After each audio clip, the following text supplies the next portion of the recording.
আসসালামু আলাইকুম দর্শক, এখানে আমার এই আনার গাছটি আমি আগস্ট মাসে প্রত্যেকটা ডাল প্রুনিং করে দিয়েছিলাম। তারপর ফাঙ্গিসাইড লাগিয়ে দিয়েছিলাম। দেখেন প্রত্যেকটা ডালে প্রুনিং করে ফাঙ্গিসাইড লাগা আছে।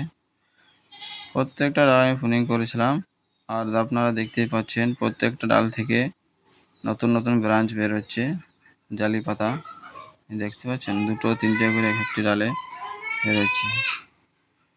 এতে কী হবে, গাছটা খুব সুন্দর ঝাঁকড়া হবে। আর নতুন নতুন যে ব্রাঞ্চগুলো বেরোচ্ছে প্রত্যেকটা ব্রাঞ্চেই ফুলের কুড়ি আসবে। এই দেখেন এখানে আসছে, এই দেখেন কুড়ি, প্রত্যেকটা ব্রাঞ্চেই ফুলের কুড়ি আসবে।